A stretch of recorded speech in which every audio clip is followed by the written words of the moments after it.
Hostess pilot కావాలి అన్నదే మీ కల అయితే ఏరో ఫాల్కన్స్ ఏవియేషన్ అకాడమీ అడ్మిషన్స్ కోసం డిస్ప్లేలో కనిపిస్తున్న నంబర్కి కాంటాక్ట్ చేయండి. Hi hello welcome to post 360. నేను మీ మురళీ రాపల్లి.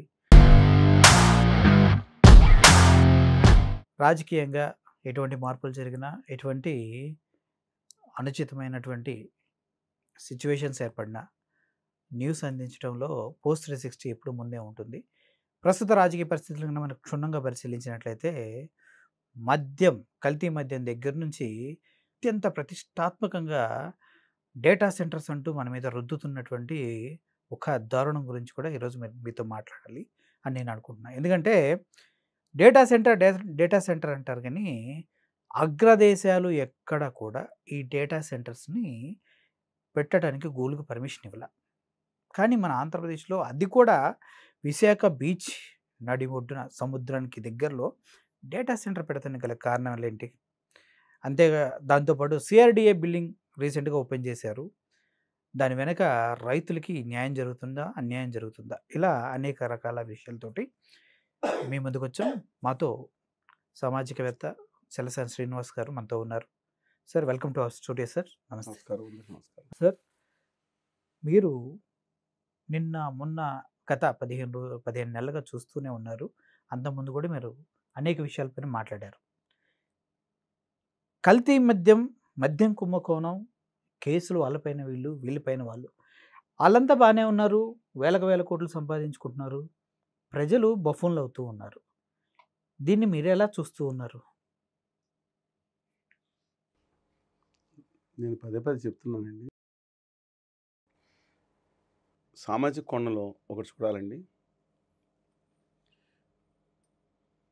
మద్య నియంత్రణ అనేది లేకపోకుండా మద్యాన్ని ప్రోత్సాహంగా ఉండి తాగండి, తాగి ఓగండి, తాగి సావండి అనే సిస్టంలో ఈ ప్రభుత్వాలు మొదలైనవి. వారిని వాహన అనే స్కీమ్తో మొదలయ్యి దాని ప్రజలకి పరిచయం చాలా ఎక్కువ చేయడానికి సాచెట్ల డబ్బును తీసుకొచ్చిన దగ్గర నుంచి మొదలైన దగ్గర నుంచి ఒకప్పుడు మందు కొడితే దొంగతనంగా బార్లోకి వెళ్ళాల్సిన పరిస్థితి తెగించి వాళ్ళు బరి తెగించి 20 మంది వస్తుంటే కొట్టనాళ్ళందరూ పక్కకి వెళ్ళిపోయే పరిస్థితి వచ్చింది.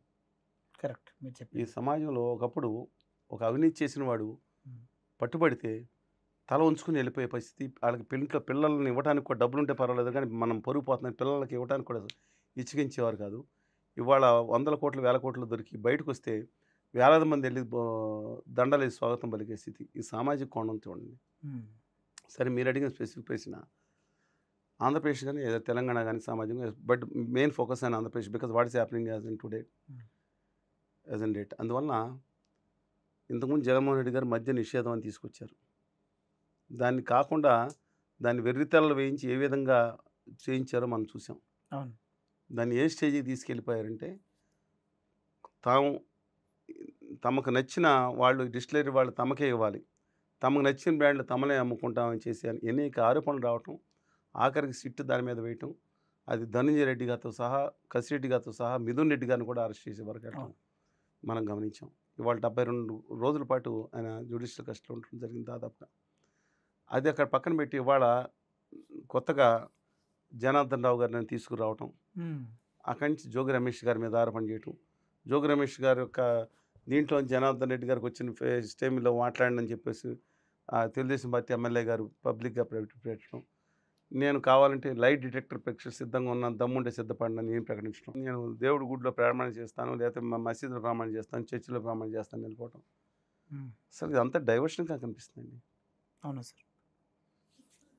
మద్యం నిషేధం ఆయన ఫెయిల్ అయిపోయి ఇష్టం వచ్చినట్టు బిహేవ్ చేస్తే దాన్ని పాయింట్అవుట్ చేసి వచ్చిన ఉత్తర భారతీయ జనతా పార్టీ అండ్ కూటమి ప్రభుత్వం ఊరూరా బెల్ట్ షాపులు పెట్టి తాగండి, తాగి ఓగండి, తాగి సాగండి అనే కార్యక్రమాన్ని పెడితే ఇది ఏమన్నారండి? ఇప్పుడు ఈ దుర్మార్గం ఇది బయటపడితే నేను అంటే రమేష్ గారు తప్పు చేశారు, లేదా ఇంకొకరు తప్పు చేశారు, లేదా తప్పు చేయలేదని సర్టిఫికేట్ ఇవ్వడానికి సిద్ధంగా లేదు, న్యాయస్థానం తెలుస్తాయి. అలాగే తప్పు చేయలేదని కూడా చెప్పకూడదు. కానీ ఏం జరుగుతుంది ఆంధ్రప్రదేశ్ రాష్ట్రంలో? డైవర్షన్ పాలిటిక్స్ జరుగుతుంది. ఆంధ్రప్రదేశ్ యువత బాగు కోసం మాట్లాడాల్సిన పరిస్థితుల్లో 24 గంటలు తిట్టుకోవటం, మీరు టీవీ ఛానల్ తెరవగానే ఇదే నడుస్తుంది. మొత్తం డైవర్షన్ పాలిటిక్స్ నడుస్తుంది. ఖచ్చితంగా దీని మీద నిన్న సిట్టు విచారణ కాదు సిబిఐ కూడా కేంద్రంలో ఉత్తర భారతీయ జనతా పార్టీకి అనుగుణంగా ఉత్తర భారతీయ జనతా పార్టీ అంటే తప్పలేదు, ఆదాని గారి పార్టీకి అనుగుణంగా మారిపోయింది. కాబట్టి ప్రజా సంఘాలు వీళ్ళందరితో పాటు నిష్పాక్షితంగా మీరు వేయండి. ఎన్ని వందల వేల బెల్ట్ షాపులు కావాలంటే మేము చూపిస్తాం. వాళ్ళు ధైర్యం ఉందా? బంద్ చేయించే ధైర్యం ఉందా మీకు? బంద్ చేయించండి. ఇంకోటి కూడా చెప్తున్నాను, దయచేసి ప్రభుత్వానికి ఇవాళ ఆ మందు లిక్కర్ మొలకల చెరువు దాంట్లో పట్టుకున్న ఫ్యాక్టరీలో వాళ్ళు నిజాయితీగా దుర్మార్గం చేస్తే శిక్షించండి. వాళ్ళని జైల్లో వేయండి. ఇంకో పార్టీలు అంటకట్టడం, వాళ్ళు కాదు ఈ పార్టీలు అంటే ఏంటండి పాలిటిక్స్ ఏంటండి? ఎవడో చేశాడు, దుర్మార్గం చేశాడు, చేసినప్పుడు దుర్మార్గాన్ని నిలదీసి వాడిని శిక్ష పడితే చూడండి కదా. అంతేకాకుండా ఆ పార్టీలు రుద్దటం ఇది పాలిటిక్స్ అండి. వాళ్ళ పాలిటిక్స్ బియాండ్ పాలిటిక్స్ కనీసం ఆలోచన సమాజానికి ధర్మాన్ని రక్షించండి, ధర్మం మేము రక్షిస్తుంది, సమాజాన్ని కాపాడండి. నేను అనేది మీరు అనేది మనం ఎమోషనల్గా వాళ్ళని ఏమైనా తిడతాను, ఐఎమ్ నాట్ హియర్ అండి. వ్యవస్థను మార్చండి అని చెప్తున్నాను. ఆ పార్టీ తప్పు చేసింది, ఈ కూటమి తప్పు చేస్తుంది. వాళ్ళు ఇంక వచ్చేవాళ్ళు ఎక్కడికి వెళ్తున్నారు? ఇంత దుర్మార్గంగా వాళ్ళ డ్రగ్స్ కూడా అబ్యూజ్ అవుతూ ఉంటే దాని మీద ఈ మరి ఆంధ్రప్రదేశ్లో అన్ని పార్టీలు కలిపి 70 లక్షల మంది 80 లక్షల మంది కార్యకర్తలు ఉన్నారు కదా. కార్యకర్తలని ఈ కార్యకర్తలే పోలీసులు పెట్టండి. ఎక్కడ డ్రగ్స్ జరుగుతుంది, పిల్లలకు అన్యాయం జరుగుతుంది, లోపల వేసేసి ఒక్కొక్కరికి ప్రశంసా పత్రాలు తీసుకోండి. దాని మీద రారు. అవతల నాయకుడిని వాళ్ళ భార్యను తిడటానికి మాత్రం వెళ్ళిపోతున్నారు కొంతమంది. ఇంకా పని లేదు, ఇంకో నాయకుడు పెళ్లి చేసుకుని 4 పెళ్లి చేసుకుంటే అదే ముఖ్యమైపోయింది వాళ్ళకి. నాకు అర్థమే కావట్లేదండి ఇదేంటో. పని పాట లేని బ్యాచ్గా తయారు చేస్తున్నారండి. అభ్యుదయ భావాలతో ఉండాల్సిన యువకుల్ని ఇవాళ మత పిచ్చితోను, కుల పిచ్చితోను, దరిద్రమైన పిచ్చితోను తీస్తున్నారు ఈ దిక్కుమాల రాజకీయ నాయకులు. ఆర్య సనాతనవాదం ఒక ఆయన పట్టుకొస్తాడు. ఏంటి ఆర్య సనాతనవాదం? ఎవరికి ఆర్య సనాతనవాదం? ఎవరికి వర్తిస్తుంది ఆర్య? ఉత్తరార్య మనువాద శాస్త్రం దిక్కుమాల మనువాదాన్ని పెంచుతున్నారు. ఏం చేద్దాం? అందుకని సమాజాన్ని అభ్యుదయ భావంలో తీసుకెళ్దాం. మందు కొడతాను. ఇప్పుడు నేను ఆమె టీ టోటలేదు, కాఫీ టీ కూడా పుట్టిన ముట్టుకోలేదు. కానీ ఫ్రెండ్స్ ఎవరిని వచ్చి మా జిల్లా నుంచి వచ్చి ఆతిథ్యం అంటే తీసుకెళ్తాం. కాదురా మంతు తీసుకెళ్ళాలంటే సార్ బాగా తీసుకెళ్ళాల్సిన పరిస్థితి. ఆతిథ్యం వద్దని చెప్పిన దట్ డిఫరెంట్ ఇష్యూ. కానీ సామాన్య ప్రజలు బలైపోతున్నారండి. దయచేసి గమనించి పోతున్నాను. ఊళ్ళల్లో చిన్న వాళ్ళ దగ్గర తాగపోతే పెన్నులు కూడా బయటకు రాని పరిస్థితులు వచ్చినాయి, చేతులు షేకే పరిస్థితులు వచ్చినాయి. ఎక్కడ తీసుకెళ్ళిపోతున్నాయి? రుగ్మతను ఆపాలి, దాని మీద కాన్సన్ట్రేట్ చేయాలనుకుంటున్నాను. మీరు ఇందాక మాట్లాడుతూ యువతని మతం వైపు, కులం వైపు నడిపిస్తున్నారన్నారు కదా. ఇప్పుడు ఆర్ఎస్ఎస్ అని ఒక ఆర్గనైజేషన్ ఉంది, అది మీకు తెలుసు. రీసెంట్గా కేరళ నుంచి ఒక వ్యక్తి ఆర్ఎస్ఎస్ వాళ్ళు నన్ను లైంగికంగా వేధించారంటూ ఒక సాఫ్ట్వేర్ ఇంజనీర్ లెటర్ రాసి ఇన్స్టాగ్రామ్లో పోస్ట్ చేసి బలవన్మరణానికి పాల్పడటం జరిగింది. ఇంత అభ్యుదయ భావాలు దేశాన్ని ముందుకు తీసుకెళ్తూ ఆదర్శంగా ఉన్న ఒక ఆర్ఎస్ఎస్ సంస్థలో చాలామంది తనని టార్చర్ చేశారనేది, అది 3 సంవత్సరాల వయసు నుంచి. దీన్ని ఎలా చూడాలి ప్రజలు? సదా వస్తుంది. ఆర్ఎస్ఎస్ అనే సంస్థనండి, though ideologically I differ with certain aspects, దేశభక్తికి కట్టుబడి సంస్థగా భావిస్తాను. ఖచ్చితంగానండి, నువ్వు సెకండ్ థాట్ లేదు. ఎందుకంటే ఆదాని గారి పార్టీకి చెంచాగా చేసే పరిస్థితి అది లేదు. ఆదాని గారు ఇప్పుడు ఉన్నాం, దేశాన్ని పాలించేది బీజేపీ కాదు, ఉత్తర భారతీయ జనతా పార్టీ, వాళ్ళ బాస్ ఆదాని గారు. అందుకని వాళ్ళ నేతృత్వంలో, అందుకని బట్ ఆర్ఎస్ఎస్లో కూడా అన్ని సంస్థలు అన్నట్టే దాంట్లో కూడా లోపాలు ఉంటాయి. మనువాద వ్యవస్థను ప్రోత్సహించే పార్టీగా నేను ఎందుకు, నా ఐడియాలజికల్ డిఫరెన్స్ ఏంటంటే మనువాదాన్ని తలకెత్తుకున్న విధానాన్ని, నా దేశ రాజ్యాంగాన్ని చాలా సంవత్సరాలు గౌరవించిన తత్వాన్ని, నా దేశ త్రివర్ణ పతాకానికి 1948-50లో ముందు వరకే ఎగరేసిన తర్వాత ఎవరు ఎగరలేదు. 2001లో వేరే వ్యక్తులు ఎగరేసిన తర్వాత 2002లోనే వాళ్ళ ప్రధాన కార్యాలయం చేసిన దేశభక్తిని అది డినౌన్స్ చేస్తాను. కానీ వాళ్ళ సేవాభావాన్ని 1977 ఏదైతే ఉప్పెన వచ్చిందో వాళ్ళదే రామకృష్ణ మిషన్ సేవాభావాన్ని తక్కువగా చేయడానికి కృష్ణా జిల్లాలో నేను తక్కువ చేయను. కానీ అదొక గొప్ప ఆర్గనైజేషన్ సంస్థని, దాంట్లో ఉన్న వాళ్ళే హిందూ మతాన్ని కాపాడుతారని ఒక భావన ఏదైనా తప్పండి. మా హిందూ మతం అంటే నేను హిందూగా ఉన్నాను, హిందూగానే ఉంటాను.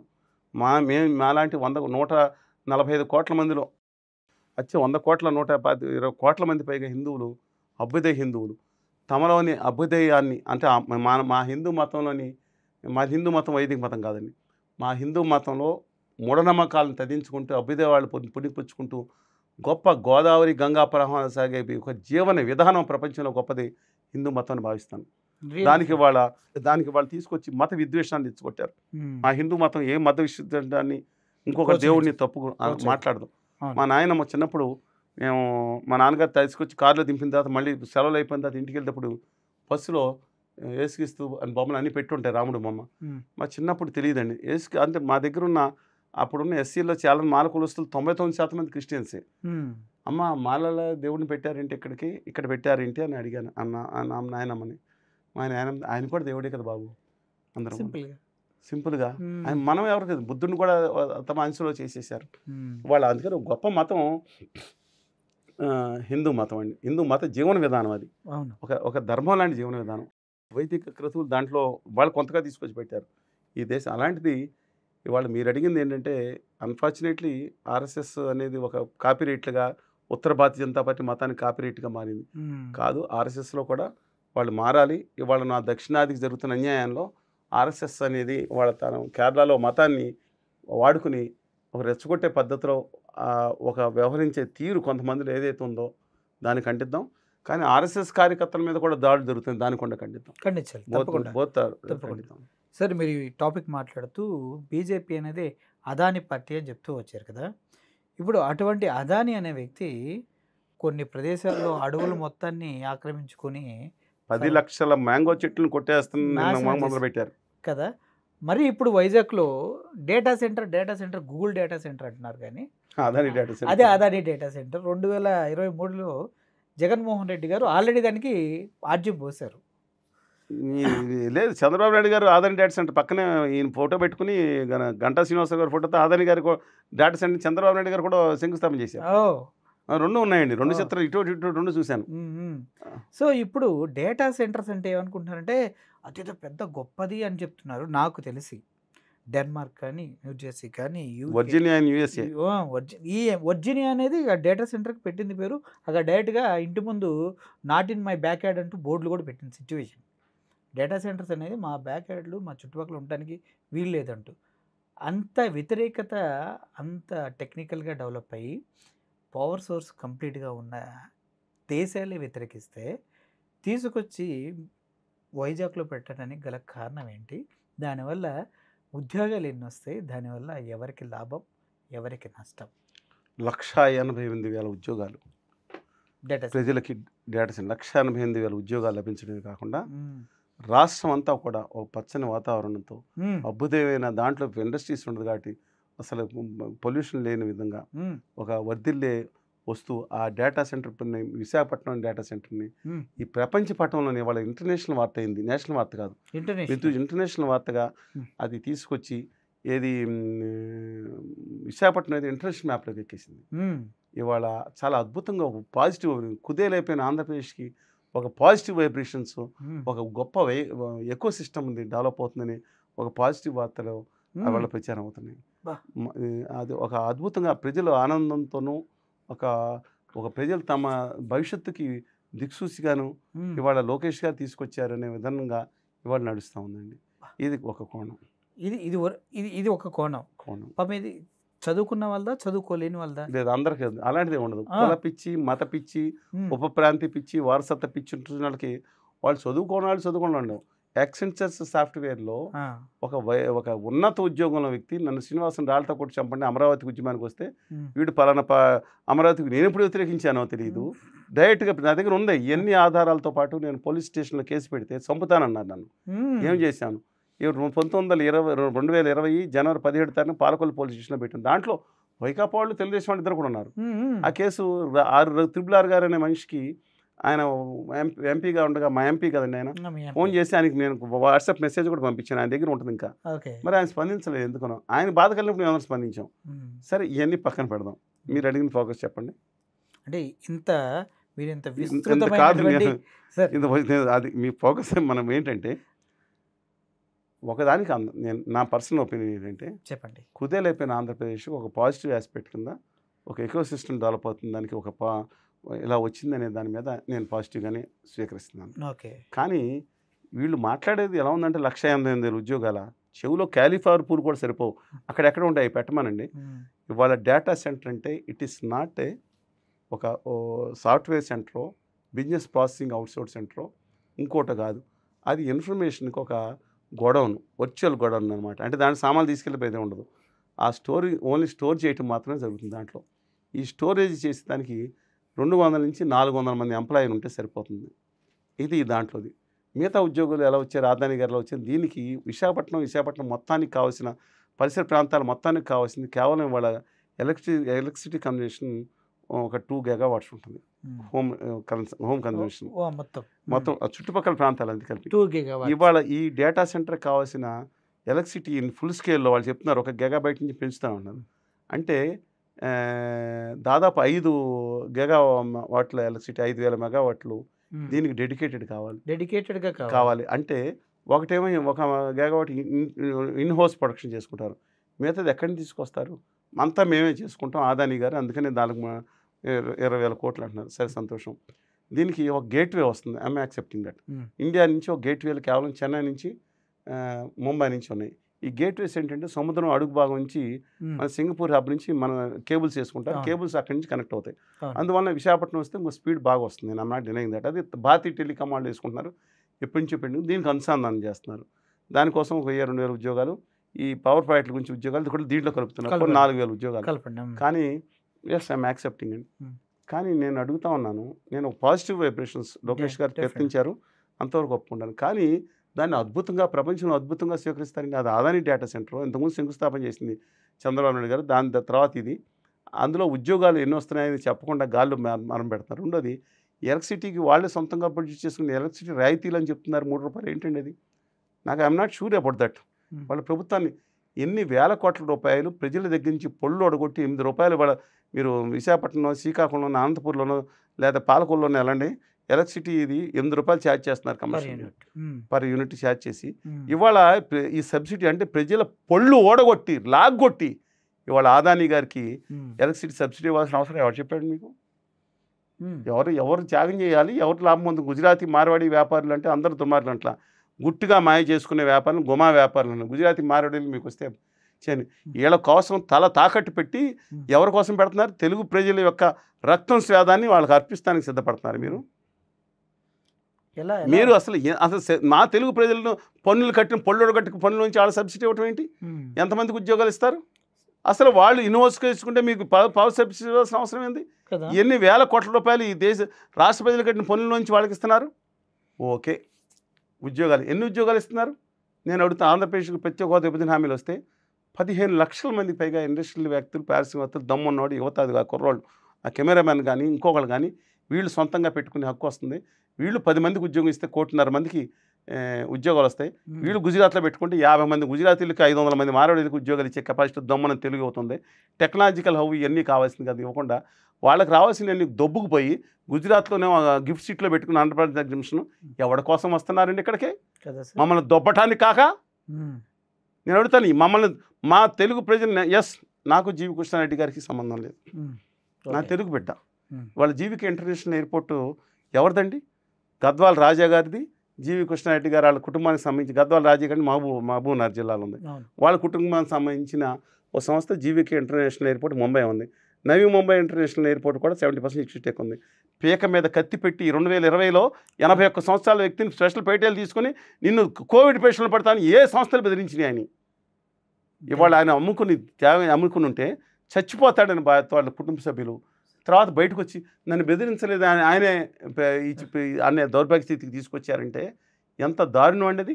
ఇవాళ ఈ దేశ ప్రధానమంత్రి ఒక ప్రైవేటు సంస్థ గురించి నా ఎయిర్పోర్ట్ చూడండి అని చెప్పి వాళ్ళ ఇంటర్నేషనల్ ఎయిర్పోర్ట్ నవీ ముంబై ఇంటర్నేషనల్, ఎందుకని అటల్జీ వారిది 18,000 కోట్లు పెట్టి వేస్తున్నారు కాబట్టి నవీ ముంబై పన్వేల దగ్గరికి వచ్చింది కాబట్టి అది తెలుసుకుని పీక మీద కత్తిపెట్టి లాగారా లేదా బతిమాలి ఈయన దండం పెట్టించారు తర్వాత ఇచ్చారు.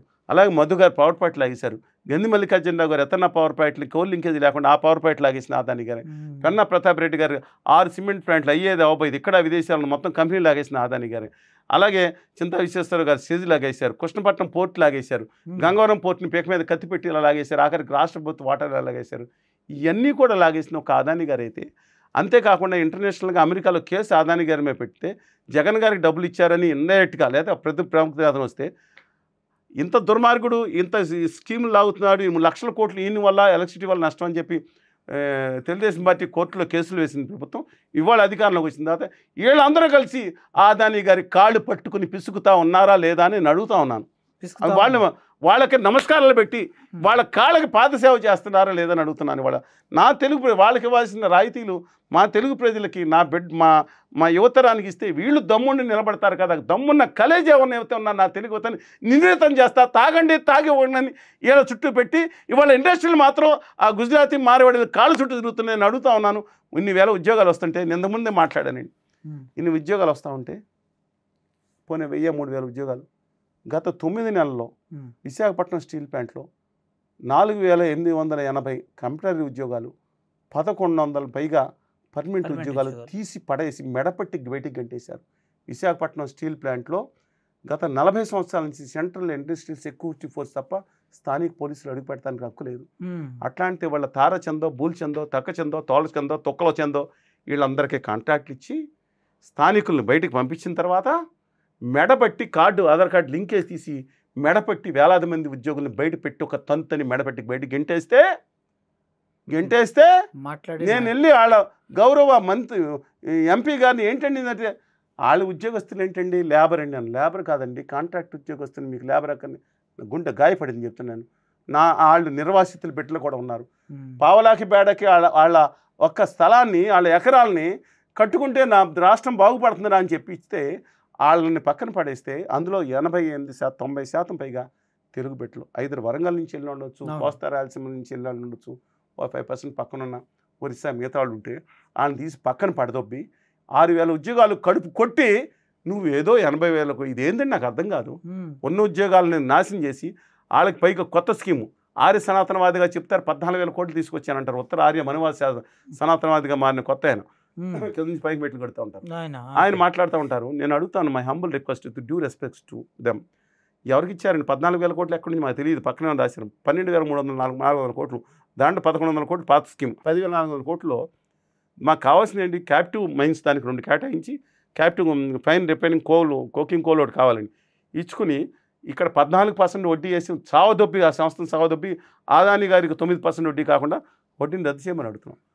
రద్దు చేసి మాకు దాన్ని 2.7 నుంచి 2 MPTAకి మిలియన్ టన్స్ per annum పెంచి స్పెషాలిటీ స్టీల్ పెడితే ఈ దేశానికి సంవత్సరానికి 5,000 నుంచి 10,000 కోట్ల లాభం తీసుకొచ్చి పెడుతుంది. 22,000 కోట్లు. అది చేయకుండా మీరు చేస్తాం దేశం కోసం ధర్మం కోసం అంటారండి. దేశం కోసం హిందూ మతం కోసం ఏంటి సంబంధం? విశాఖపట్నం స్టీల్ ప్లాంట్ దానికి విశాఖపట్నం స్టీల్ ప్లాంట్ కోసం ప్రాణం అర్పించేది సాయిరెడ్డి తెలుసా మీకు? కరీంనగర్ జిల్లా జగిత్యాల సాయిరెడ్డికి ఏంటి సంబంధం అనుకుంటారు? నా తెలుగు బిడ్డ. వరంగల్లో గుప్తా గారికి ఏంటి సంబంధం? తెలుగు బిడ్డ. క్షతగాతులు అయ్యారు. అది ఒక కర్మాగారం కొంతమందికి, బిల్డింగు లేదంటే యంత్రాలు మీకు కొంతమంది కనపడతాయి. మా తెలుగు జాతి ఆత్మ కనపడుతుంది దాంట్లో. నా తెలుగు జాతి గౌరవం కనపడుతుంది నాకు. నా తెలుగు జాతి యువత భవిష్యత్తు కనపడుతుంది దాంట్లో. దాన్ని నాశనం చేస్తా, దాన్ని పిచ్చుకొక్కని ముద్రేస్తానికి చేస్తా, ఇవాళ దుర్మార్గం చేస్తూ ఉంటే ఇన్ని వేల ఉద్యోగాలు కోల్పోతే కళ్ళ ముందు ఒక్క మాట మాట్లాడలేదు. కానీ నక్కపల్లిలో మారవాడి గారి ఫ్యాక్టరీ కోసం అంట మళ్ళీ దశాబ్దాల తరబడి మా తెలుగు ప్రజలు పన్నులు కట్టి రాయితీ ఇవ్వాలంట, వాళ్ళకి ఉచిత భూములు ఇవ్వాలంట, వాళ్ళకంట మైన్స్ కేటాయించాలంట. నా తెలుగు బిడ్డలు కాకుండా మార్వాడీలు అందరూ తప్పనట్లేదు, కానీ వీళ్ళ కోసం నా తెలుగు ప్రజల జీవితాన్ని తీసుకెళ్ళి తాకట్టు పెట్టడానికి సిద్ధపడుతున్నారండి. నా క్రోధ విభజన హామీలు వచ్చి ఉంటే మా పిల్లకాయలు అక్కడ అనకాపల్లిలో ఉన్న వాళ్ళు తక్కువ వాళ్ళండి. మా అనకాపల్లిలోంచి బయలుదేరి శ్రీలంక వీరస్వామి రంగడు మారిషస్ దేశాధ్యక్షులైనాడే, శ్రీలంక దేశాధ్యక్షులైనారే. మా కెప్టెన్ విజయకాంత్ కూడా అక్కడి నుంచి వెళ్ళిన వ్యక్తే కదా. తమిళనాడుని ఒక నౌట్ ఎండిగా పెట్టిన ఆయన అనకాపల్లి ఒక ఊరు గురించి చెప్పాను మీకు. అవును, ఈ బర్మాలో రామణ దేశంగా స్థాపించి అక్కడ రాజ్యాన్ని పరిపాలించిన వాళ్ళు మా విజయనగరం అనకాపల్లి పరిసర ప్రాంతాల వాళ్ళు కాదా? అంత గొప్ప చరిత్ర ఉంది. యజ్ఞశ్రీ చింతామణి వెళ్ళి ఉత్తరాంధ్ర నుంచి వెళ్ళి ఈ దేశంలో గొప్ప విద్యాశాఖ మంత్రిగా, ఉత్తరప్రదేశ్ విద్యాశాఖ మంత్రిగా పనిచేసి లీడర్ పత్రికని స్థాపించలేదు, టేక్ ఓవర్ చేయలేదా? అంత చరిత్ర మాకు చేతకానాడమా? అలాంటిది ఎందుకని అనకాపల్లిలో తీసుకొచ్చి ఆ మార్వాడి గారి కాళ్ళకి దండం పెట్టి రాష్ట్ర ప్రభుత్వాన్ని ఎందుకు పెడుతున్నారు? విశాఖపట్నం స్టీల్ కడప ఉక్కు ఫ్యాక్టరీ పెడితే మాకు రిజర్వేషన్లు వస్తాయి కదా. రిజర్వేషన్ అంటే నాకు రాకపోవచ్చండి, మా తెలుగు జాతి రిజర్వేషన్ వస్తాయి కదా. మాకు కేంద్ర ప్రభుత్వ రంగంలో వస్తుంది. దాన్ని ఎందుకని నాశనం పట్టించారు? రామాయపట్నం పోర్టుని ఎందుకని పక్కన పెట్టేసి ఓ మైనర్ పోర్ట్ కింద చేసి పడేశారు? మీరు ఎందుకని దుర్మార్గంగా కృష్ణపట్నం పోటీకి దెబ్బతవుతున్నానా, ఆయనకి కృష్ణపట్నం ఆదాని గారు దెబ్బతవుతున్నానా? అవును. ఏం చేస్తున్నారు? ఏం దుర్మార్గం అండి ఇది? ఒకటా రెండో దుర్మార్గం. సార్ చాలా బాధగా ఉందండి. స్టీల్ ఇది మాట్లాడితే మేము దేశద్రోహం అయిపోతాం. హిందూ మత దేశానికి, హిందూ మతానికి ప్రమాదం ఏంటి అసలు? మేము హిందూ మతాన్ని కాపాడుకోవాలనుకుంటాం. ఒక గొప్ప ఒక మానవీయ కోణంలో దాన్ని ఆలోచిస్తాం. అద్భుతమైన జీవన విధానంగా భావిస్తాం మేము. ఇక్కడ కాపీరేట్లు ఉన్నాయి వాళ్ళ పార్టీలకి. అందుకని ఒకటే అడుగుతున్నాను, నేను వ్యతిరేకం కాదు, మళ్ళీ చెప్తున్నాను. నేను ఖచ్చితంగా ఆంధ్రప్రదేశ్ అద్భుతంగా అభివృద్ధి కావాలి. 2019 తర్వాత ఉధృతంగా ఉద్యమం చేసాం. 90% మీడియా వేయలేదు. I'm not responsible for that. నేను చెప్తున్నాను, ఈ జగన్ గారి ఇంటిని ముట్టడించింది నేను, జేడి లక్ష్మి గారిని ముట్టడించాం. 99% పత్రిక లేదు. అంటే వాళ్ళే ముట్టడించాలి, వీళ్ళే ముట్టి మాట్లాడకూడదా? దేశం ఢిల్లీలో ఎన్ని సభలు పెట్టాం, ఎన్ని ధర్నాలు చేసాం, రాష్ట్రం అంతా పాదయాత్ర చేసాం. సరే, కమింగ్ బ్యాక్ టు మేము కోరేది సంస్థలు తీసుకురండి, మైక్రోసాఫ్ట్ తీసుకురండి, ఇంకోటి తీసుకురండి. కానీ ఒకటి అడుగుతాను, మీకు ఐడియా ఉందా? చెప్పండి సార్. తెలంగాణ రాష్ట్రం సాఫ్ట్వేర్ ఎక్స్పర్ట్స్ ఎంత? తెలంగాణ రాష్ట్రంలోనా ఈ సంవత్సరం 3 లక్షల కోట్లు పెంచారు. 10 లక్షల మంది దాన్ని ఆధారితంగా జీవిస్తున్నారు. కర్ణాటకలో దాదాపు వచ్చే సంవత్సరానికి 5 లక్షల కోట్లు చేరుకుంటున్నారు. దాదాపు 15 లక్షల మంది జీవిస్తున్నారు. అందులో ఎక్కువ మంది ప్రపంచంలో పనిచేసే వాళ్ళు తెలుగు వాళ్ళు ఉన్నారు, కోస్తా రాసి ఉన్నారు. ఆంధ్రప్రదేశ్లో 11.5 సంవత్సరాలుగా అద్భుతమైన పరిజ్ఞానం కలిగిన వ్యక్తులందరూ పరిపాలించారు. ఐటీ మినిస్టర్లుగా కూడా చాలామంది ఉన్నారు. ఇప్పుడు ఆంధ్రప్రదేశ్లో సాఫ్ట్వేర్ ఎక్స్పోర్ట్స్ 2.5 లక్షల కోట్లు అని ఒక ఆయన అంటున్నారు. మీ అభిప్రాయం ఏంటి? 2.5 లక్షల కోట్ల ఉండదు, 2,500 కోట్లు కూడా లేదు లాస్ట్. అవును. ఒరిస్సా ఎక్కువ ఉంది. నమ్మలేని నిజం ఇది. ఏం చేశారు? నేను ఎంపీ గారిని మాట్లాడకూడదు, అనుచిత పదాలు మాట్లాడడం, కానీ ఏం చేశారు? ఇవాళ ఉద్యోగాలు ఎన్ని వస్తున్నాయి?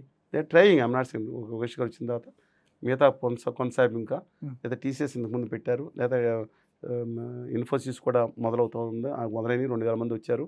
హెచ్సిఎల్ ఇన్ఫోసిస్టమ్స్ మేధా టవర్స్లో 2017-18లోనే కొంత మొదలుపెట్టి ఎక్స్టెన్షన్ చేస్తాను. But what extent? Base software exports అంతా కలిపి 3-4 కోట్లు లేవు. మరి మేధస్సు అంతా అక్కడే ఉంది కదా. ఎందుకని చేత కాకుండా ఫెయిల్ అయిపోయారు? చిత్తశుద్ధి లేదా మీకు? కమిట్మెంట్ లేదా? మా యువతకు పోనీ మీరు చేయలేకపోయారు. మా యువతకు ఇండస్ట్రియల్ ఇన్సెంటివ్స్ ఇస్తే గుజరాతీలో గద్దలుగా తన్నుకుపోయి 100% ఎగ్జిబిషన్ గిఫ్ట్ సిటీకి కావాల్సిన అవసరం ఏంటి? దోలేరు సిటీకి కావాల్సిన అవసరం ఏంటి? మాకు ఎందుకు ఇవ్వట్లేదు? ఈశాన్య రాష్ట్రాలు ఇంకా కొనసాగుతుంది, మమ్మల్ని ఎందుకు అట్లేదు? ముగిసిపోయిన చాప్టర్ని సన్నాసి, చెత్త, నీచ, నికృష్ట, అధమాదం బ్యాచ్ విభజన హామీలు ఆంధ్రప్రదేశ్ కావాలేదనే నీచులైన పదం 10 సార్లు ఇందా కూడా వాడాను. నీచులైన పదం వాడతాయి. విభజన హామీలు ఆంధ్రప్రదేశ్కి అవసరం లేదా? ముగిసిన చాప్టరా? సిగ్గుందండి వీళ్ళకి. ముగిసిన చాప్టర్ అంటూ ఉన్నారు. ముగిసిన చాప్టర్ చాలామంది అంటున్నారండి. మీకు 300 మంది నాయకులు బాధ్యబంతులు కొట్టుకుంటున్నారు. అన్ఫార్చునేట్ 2027 మార్చి 31 వరకు ఈశాన్య రాష్ట్రాల్లో చాలా వరకు రైతులు కొనసాగుతున్నాయి. రైతులు తీసుకుని పిల్లల్ని అక్కడ యువతనికి ఆశ్వాసన ఇవ్వండి. వాళ్ళ కుటుంబంలో వ్యవసాయాలను ముద్రేసుకుని ఎక్కడో అమెరికా పోయి ట్రంప్ అబ్బాయితో నడిమెత్తనిచ్చుకుని ఇంకోటి తగ్గించుకుని ఏంటి ఘర్మ దౌర్భాగ్యం ఏంటండి? అబ్సల్యూట్గా ఈ అంబానీల కోసం, ఆదానీల కోసం, నయరా కోసం ఇవాళ రష్యా నుంచి పెట్రోల్ దిగుమతి చేసుకుని, పెట్రోలియం క్రూడ్ ఆయిల్ దిగుమతి చేసుకుని, అదేం వాళ్ళకి లక్షల కోట్ల లాభం చేసుకుని, అక్కడ ఆంధ్రప్రదేశ్లో, తెలంగాణలో ప్రతి బిడ్డ దాదాపు ప్రతి ఊళ్ళలో అమెరికాలో ఉంటే వాళ్ళని నడిమెత్తనిచ్చుకునే పరిస్థితి తీసుకొచ్చి లాభమేమో వీళ్ళకేనో కష్టమేమో వీళ్ళకేనో. ఆంధ్రప్రదేశ్లో సాఫ్ట్వేర్ లేవు, ఎక్స్పోర్ట్స్ ఏమున్నాయి? షింపు ఇవి ఉన్నాయి. 40,000 కోట్ల రూపాయలు ఎక్స్పోర్ట్ అవుతుంటే 50% వాడు ట్రంప్ ఈ మన ఆయిల్ కోసం ఇస్తే లాభం పొందేది గుజరాతీ వ్యాపారులు, నష్టపోయేది నా బిడ్డలా. అక్కడ మొత్తం పరిశ్రమ నాశనం అయిపోతుంటే భాజపా దాని గురించి ఎందుకు మాట్లాడలేదండి వీళ్ళు? మీరు దీని గురించి మాట్లాడుతున్నారు, నేను మాట్లాడుతున్నా. మీరు వచ్చే తర్వాత ఆదాని డేటా సెంటర్ అక్కడ ఉన్న రొయ్యలు గీలు పరిశ్రమ అంతా దెబ్బతింటూ దాని గురించి ఎందుకు మాట్లాడలేదు వీళ్ళు? గుజరాతీ పెట్రోల్ మేము పెట్రోల్ని తగ్గించారా? తగ్గించలేదు కదా. డాక్టర్ మన్మోహన్ సింగ్ మౌనముని అన్నారు. మౌనముని ఉన్నప్పుడు మన్మోహన్ సింగ్ ఉన్నప్పుడు $120 ఉంటే పెట్రోల్, డీజిల్ ఒక క్రూడ్ ఆయిల్ బార్రెల్ ధర డీజిల్ $58, $59 ఉంది. ఇవాళ క్రూడ్ ఆయిల్ $60 కొంటానండి, $30 అమ్ముతున్నారా? $90 కొని రష్యా వాడి దగ్గర ఇంకా తక్కువ కొని ఈ యూరోప్కి అమ్ముతా లాభాలు పొందేది మీ గుజరాతీ వ్యాపారులు. నష్టం మాత్రం మా ఆంధ్రప్రదేశ్ రైతులను, ఆంధ్రప్రదేశ్ యువత లేదా తెలంగాణ యువత. అక్కడికి వెళ్ళి ఐద్యత్యం తెలుగు వాళ్ళు ఉన్నారండి టెక్నాలజీ రంగంలో. ఎంత బాధపడుతుంటే మాట్లాడలేదు, మా వాయిస్ చూపించేవాళ్ళు లేడు. ఏం చేయమంటారు? అంటే మీరు ఒక టాపిక్ అడిగారు, నేను కన్సర్న్ టాపిక్ చెప్పాను, నా తెలుగు ప్రజలు ఆవేదన చెప్పాను. తప్పకుండా సార్. మీరు మీ ఏదైతే విశాఖ స్టీల్ ప్లాంట్ ఉందో అది అదానీ పరం, డేటా సెంటర్లు, పోర్ట్లు, ఎయిర్పోర్ట్లు అన్నీ అదానికి ఇచ్చేసి ఏం ఈ దేశానికి సూపర్ ప్రధానమంత్రి, ఆయనకి 2 అనుచరులు. ఓకే, ఎక్కువ మాట్లాడారంటే మిమ్మల్ని ఇంకో ఏదైనా వేసి మమ్మల్ని జైలు వేసేస్తారు. మళ్ళీ 8 సంవత్సరాల వరకు రారు. అతను గడ్డం పెంచుకుని ఉన్నారు. మీరు మళ్ళీ మాట్లాడదావు, మీకు చాలా ప్రమాదకరం చెప్తున్నాను. మీరు 20 సంవత్సరాలకు మీకు బెయిల్ రాదు. అబ్బో, 20 సంవత్సరాల వరకు మిమ్మల్ని పలికిచ్చాడు కొంటారు. మరి ఈ వీడియో డిలీట్ చేస్తారా మరి వీళ్ళు మీ మాట్లాడి ఇష్టం, అది ధైర్యం ఉంటే మీరు వేసుకోండి, నాకు సార్. ధైర్యం ఉంది. అది తీసేస్తారా అంటున్నా వీడియో డిలీట్ చేయరు, మిమ్మల్ని తీసేస్తారు. మమ్మల్ని తీసేస్తారా ఆయన కూడా మాట్లాడతాం సార్, ప్రాబ్లం లేదు. ఇప్పుడు అదాని గారి కోసం ఇంత చేస్తున్నారు, చంద్రబాబు నాయుడు గారికి మనస్సాక్షి లేదా? ఎందుకు అన్నీ తెలుసుకోవడం, ఎందుకు ఆయన ముందుకెళ్తాను? విజనరీ, జ్ఞాని, టెక్నాలజీ ఇవన్నీ మాట్లాడతారు కదా. చంద్రబాబు నాయుడు గారు ఎందుకు ఆయన్ని వెనకేసుకొస్తున్నారు? అదానికి ఆల్రెడీ అమెరికాలో కేసు ఉంది, జగన్మోహన్ రెడ్డి గారితో లింక్ అప్ ఉంది, మరి దాన్ని కూడా బయటకు తీయాలి. తెలియదు, ఆ కోర్టులో కేసు కూడా వేశారు. తెలుసు సార్ నాకు. షిరిడి సాయికి ఆదానికి ఇన్ని ఏళ్ళ వేయటం వల్ల లక్షల అరే కోట్ల. సిరిడి సాయికి మొత్తం ప్రాజెక్టులు ఇచ్చారు కదా మళ్ళీ. ఇప్పుడు మళ్ళీ కరేడు భూముల్లో మేము మొన్న వేలాది మంది రైతులు విజయవాడ వచ్చారు, ధర్నాలు చేశారు, రైతు కూలీలు, కరేడు వాళ్ళు కూడా. నేను కూడా వెళ్ళి సంఘీభావం ప్రకటించాను, రోడ్ల మీద కూర్చున్నాం. మీడియా 99% లేదు, అటు ఇటు కూడా వేరు. ఎందుకంటే ఆ కరేడు ఆయన వీళ్ళకి బంధువు, వాళ్ళకి ఆత్మ బంధువు. వీళ్ళకి ఫండ్స్ ఇస్తాడు, వాళ్ళకి ఫండ్స్ ఇస్తాడు. ఆదాని గారికి 3000 మీటర్లు 30-20,000 డిజిటల్ మీటర్లు అండి. మీటర్లు పెడితే బద్దలు కొట్టమని లోకేష్ గారు చెప్పారు. వాళ్ళు మీటర్ బద్దలు కొడితే బొక్కలు వేసే అవుతున్నారు, బద్దలు కొట్టినాడు. అది కూడా స్టార్ట్ చేశారా? బద్దలు కొడితే బద్దలు కొట్టమని వీళ్ళు గట్టిగా పిలిపించారు, బయటకు వెళ్ళారు. మన మిగతా వామపక్ష కార్యకర్తలు తీసుకుని అరెస్ట్ చేశారు. ఏం చేయాలి?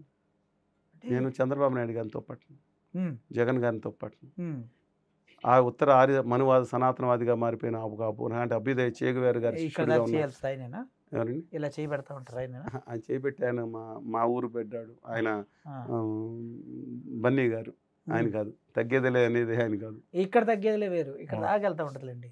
సరే, ఆయన నేను తొప్పట్ను. ఆయన ఒకనాటి అభ్యుదయవాది.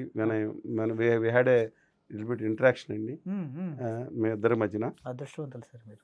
కాదు, ఆ రోజు ఒక అభ్యుదయ భావంతో ఉన్న ఆయన. కానీ దురదృష్టవశాత్తు ఆయన ఉత్తర ఆర్య సనాతనవాదికి మళ్ళీ తిరిగి మారాలని కోరుకుంటున్నాను. ఉత్తర ఆర్య సనాతనవాదిగా మారటం నాకు బాధ కలిగించింది.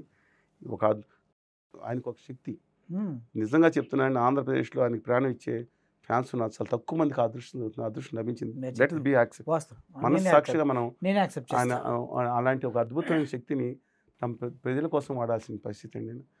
ఆయన ఎప్పుడైతే ఆర్య సనాతనంగా మారారో మెట్లు కింద నుంచి పైకి కట్టుకుంటూ వెళ్తారు. కానీ పైన మురికి కిందకి వేస్తారు కానీ పైకి కట్టుకుంటూ వెళ్ళి ఎందుకని అలా చేశారు నాకు తెలియదు. రెండో విషయం ఏంటంటే, 2 విషయాలు బాధ కలిగించింది ఆయన విషయంలో నాకు.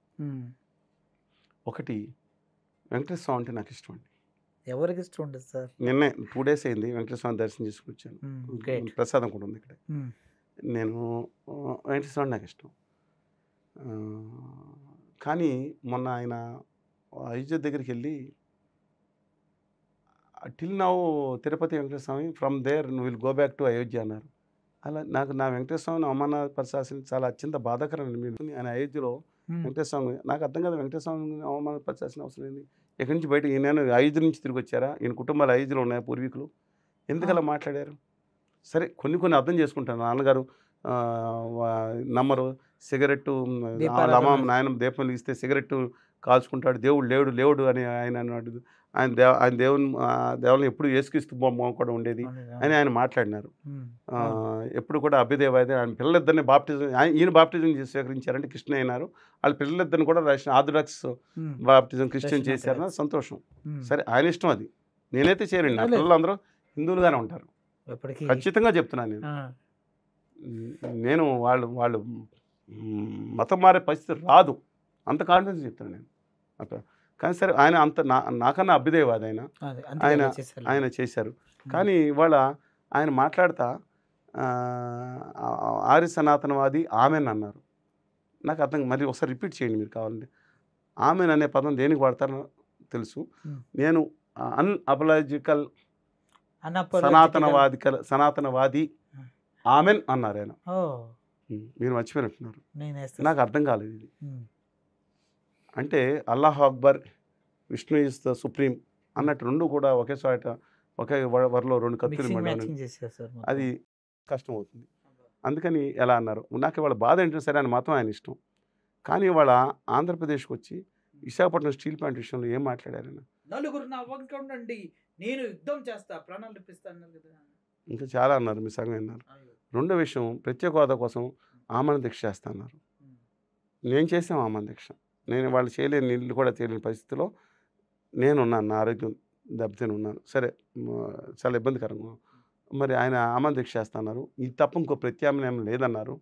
ఆయన మధ్యలో వచ్చారు, మధ్యలో నిలిపారు. ఉద్యమాన్ని మొదలేం పెట్టలేదు ఆయన. మేము పెట్టిన సంవత్సరం తర్వాత వచ్చారు. గట్టిగా మాట్లాడారు, పాచిపోయిన లడ్డూలు అన్నారు. ఇవాళ ఇంకో ప్రత్యామ్నాయం లేదన్నారు, ఆమోదీక్ష చేస్తున్నారు. ఆయన ప్రాణం మాకు ఇంపార్టెంట్. ఎందుకు మారిపోయారు ఇవాళ? ఇవాళ ఆయన సినిమాల హాల్లోకి వచ్చి ఆయన సినిమాలకు వచ్చి ఏం మాట్లాడారు? ఎందుకని ఆయన ఒక మంచి మనిషిని ఎవరు డైవర్ట్ చేస్తున్నారు? వెనకమాల ఉత్తర ఆర్య మనువాద బ్యాచ్ ఆయన డైవర్ట్ చేస్తుందండి. ఆయన మనం వచ్చి ఏమంటారు, మీరు యాక్సిలేటర్ రేజ్ చేయకపోతే ఎక్కడికి వెళ్ళిపోతుంది ఎనర్జీ అంటారు. మధ్య యాక్సిడెంట్ రీచ్ చేశారు, చనిపోయారు. దీనివల్ల కాకపోయినా చాలా అన్ఫార్చునేట్ అండి. దీని రిలేట్ నేను చేయను, కానీ అన్ఫార్చునేట్. ఇంకోటి ఏమంటారు, సినిమాలకు వెళ్ళి ఇక్కడ ఎనర్జీ లేక చొక్కాలు చింపుకోవాలి. చొక్కాలు చింపుకునే సీట్లు చింపుతారు కానీ బాక్స్ రాకపోతే ఈ సినిమాలకు వెళ్ళి చొక్కాలు చింపుకుని బయటకు వచ్చే సిస్టమ్ లేదు. ఈ మధ్యన అందరూ ఆయన చొక్కాలు చింపుకోమని సినిమాలకు వెళ్ళటం, చొక్కాలు చింపుకుని బయట ఏంటి నాకు అర్థం కావట్లేదండి.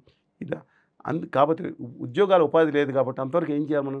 స్టెంట్ స్కూల్స్ పెట్టమని మా మంత్రి గారికి ఆదేశాలు చెప్పారు ఆయన. ఆ స్టెంట్ స్కూల్స్ పెట్టి ఏం చేస్తారు?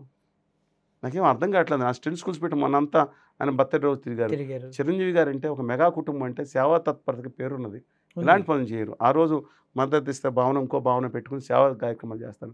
ఈయన మంచి వ్యక్తిని, అభ్యుదయ చెగువేర లాంటి అభ్యుదయ భావాలు కలిగిన వ్యక్తిని ఆయన ఎందుకు ఎవరెలా మార్చేశారని నాకు బాధగా ఉందండి. మీరు ఇందాక ఎందుకు నిరాహార సచ్ ఏ వండర్ఫుల్ పర్సనాలిటీస్, చాలా అభ్యుదయ భావాలు ఉన్న వ్యక్తి ఆ రోజు. ఎప్పుడు సార్ ఆ రోజు?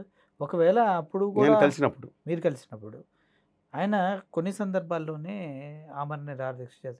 చంద్రబాబు నాయుడు గారు అరెస్ట్ అయినప్పుడు, లేదు కల్తీ లడ్లు అన్నయ్య అసత్య ప్రచారం జరిగినప్పుడు కొన్ని సందర్భాల్లో బయటకు వస్తారు, లేదంటే ఏమీ లేని దగ్గర సీజ్ ద షిప్ అంటానికి వస్తారని చాలామంది అంటున్నారు సార్. మీరేమో అభ్యుదయవాది అంటున్నారు. లెఫ్ట్ వింగ్ నుంచి రైట్ వింగ్కి సింపుల్గా ఇలా జంప్ చేశారు ఆయన. మళ్ళీ లెఫ్ట్కి రావచ్చేమో.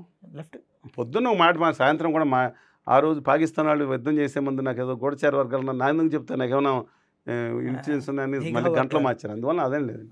మళ్ళీ ఆయన వాస్తవాలు తెలుసుకుని తిరిగి వాళ్ళ నాన్నగారు వాళ్ళ తాతగారు ఎలాంటి భావాలు ఉన్నాయో తిరిగి అలాంటి భావాల్లోకి వస్తారని ఒక పాజిటివ్ దృక్పథం నాకు ఉంది. అంటే 1, 2, 3, 4 ఒక 30-40 సంవత్సరాల వరకు రిటర్న్ అవుతారా?